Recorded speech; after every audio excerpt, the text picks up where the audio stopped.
primeiro treino, a sua primeira atividade com o grupo na reapresentação aqui na Academia de Futebol. Hoje foi a vez do Giai, então Giai, Maurício e Felipe Anderson já treinando com o Palmeiras. Lembrando, só estarão disponíveis para o Abel Ferreira no meio de julho, quando abre a janela de transferências, e aí sim serão registrados. Até lá, só treinamentos e o Abel Ferreira, claro, observando esses atletas e quem sabe já projetando também um Palmeiras com Gabigol. Obrigada, viu, Duda, pelas informações. A gente fala Gabigol e Palmeiras, o torcedor já fica... do Palmeiras fica empolgado. Divide, será? É. Ele vestiu a camisa do Corinthians recentemente, né? O Bruno Vicari falou aqui nesse programa que ele participava de grupos de WhatsApp de todas as grandes torcidas do Brasil. E agora do Gabigol ele não fala nada. Falar, na minha casa deu briga, viu?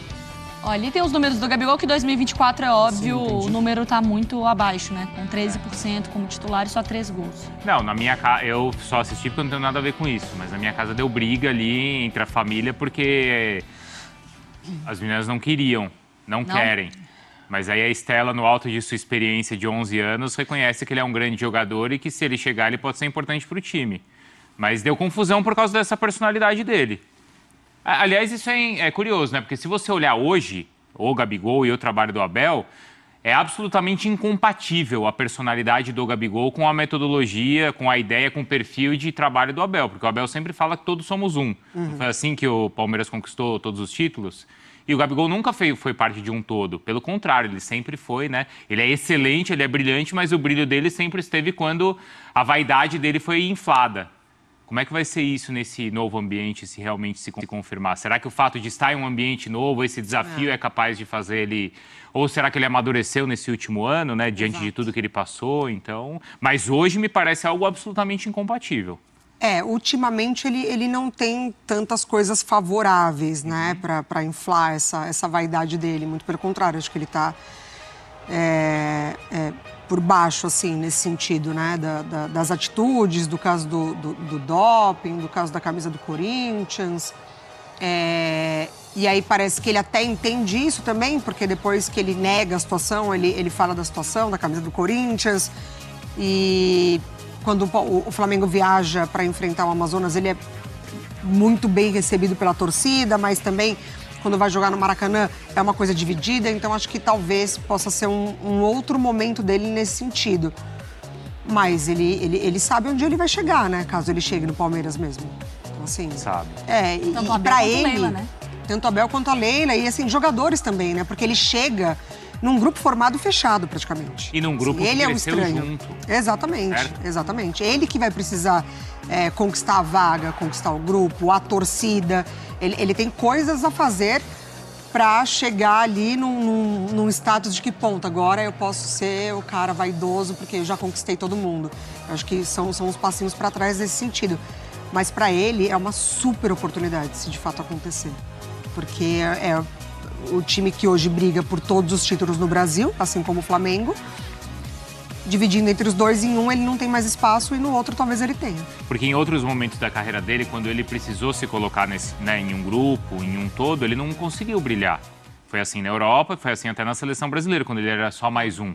Ele sempre se destacou quando ele teve holofote. Mas assim, o Palmeiras sabe quem está contratando e ele sabe para onde ele está indo, né? Mas com o Dorival, ele teve muito disposto a fazer uma composição de meio campo e o Pedro mais adiantado. E deu certo, né? Mas eu acho que o Pedro era mais protagonista do que ele. Sim. Naquele momento. Às vezes a conversa não é sobre também só a função em campo. Eu não sei o quanto ele está disposto. Isso aí, gente, eu estou falando aqui de uma... Porque a gente sabe que o futebol, no fim das contas, não são os caras, eles não acordam no túnel ali com a roupa, entram dentro de campo e saem. A gente não sabe como é a relação em CT, em dia a dia, com o técnico, com direção, até chegar no campo e ele desempenhar. Dentro de campo ele pode se doar pelo time, mas tem outras relações que envolvem. Primeiro que eu acho que essa conversa ela não existiria se o Gabigol não estivesse em baixa. Sim. Porque o Bruno Henrique foi tentado pelo Palmeiras e o Flamengo olhou assim e falou, não, acho que não dá para correr esse risco. Vamos renovar e vamos ampliar e vamos dar um contrataço para ele. O Gabigol, ele foi decepcionando o torcedor. Agora, ele estar em baixa não quer dizer que ele não vai jogar. E eu acho que o tamanho do Gabigol tá em baixa no Flamengo e o outro clube que divide o holofote no futebol brasileiro é o clube que tem interesse. Ou seja, o cara é grande. Mesmo em baixa, o cara é grande. Ele é... Aí, para mim, está o outro ponto que é mais ou menos parecido com o que você estava falando, Mariana Spinelli. Como o Palmeiras vê o Gabigol e como o Palmeiras vê a possibilidade de resgatar o Gabigol. Porque apenas dar o chapéu, né, assim, vamos buscar esse cara, vamos... Isso não enche a barriga de ninguém. Não é nem característica do Palmeiras. Isso era um outro momento da história do Palmeiras, quando o Palmeiras estava em baixa e que precisava mostrar, olha, estamos aqui, vamos competir, aí chega o Dudu e a gente sabe o que foi construído depois disso.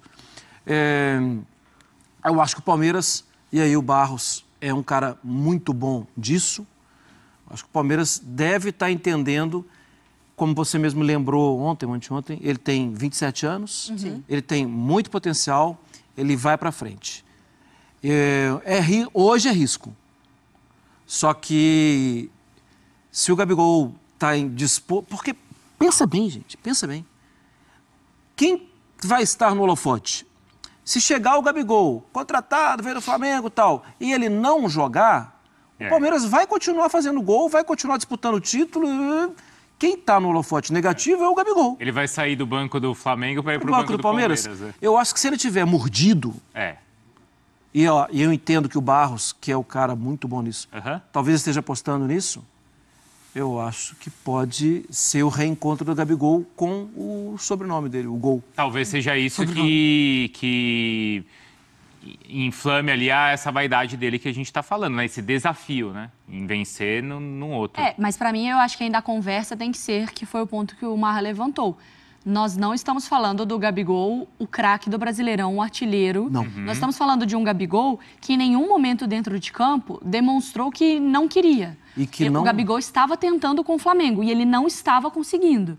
É verdade. Não é que era um E que Gabigol... decepcionou o torcedor. Isso é extra, mas estou dizendo assim, eu estou falando do jogador, o pacote Gabigol. Quem é esse Gabigol que você está contratando? Não era um Gabigol que estava lesionado, correndo pouco. Era um Gabigol que estava jogando e ele estava mal. Então, mas não estava feliz, né? Parece que eu não. acho que parte Parece disso que não, também, mas porque assim... eu acho que não necessariamente desde sempre, mas rapidamente o Tite já mostrou que o Gabriel não estava entre as principais escolhas dele. Sim. E isso vai minando. Pode o ser. jogador, ele sabe disso. Sim. Ele sabe, assim, além da concorrência, sabe? Então, você ganha as minutagens ali só realmente um pouco e claro que ele poderia ter mostrado, até deu declarações de que jogou machucado em alguns momentos, a questão do adutor, se eu não me engano. Mas isso vai minando o jogador. Ele percebe que ele está perdendo espaço e que ele já talvez não está entre as disputas ali, assim. Então, isso pode baixar um pouquinho, né? A vontade de entrar e disputar, essa vaga é minha. Essa vaga não é sua. Na verdade, essa vaga já tem dono, né? No caso do Flamengo. Então, assim, no máximo, eu vou te utilizar às vezes e você desempenhando bem, tá ótimo. Mas, assim, essa vaga já tem dono. Então, eu acho que isso também comprometeu um pouco, sabe? Não, pode ser, Mari. As contratações... Fala, Marra. Volta para segunda-feira. Segunda. Corinthians e Palmeiras. 2-0, Veiga expulso. Aí... Quero pedir aqui a contribuição de todos para que se inscrevam no nosso canal aqui no YouTube.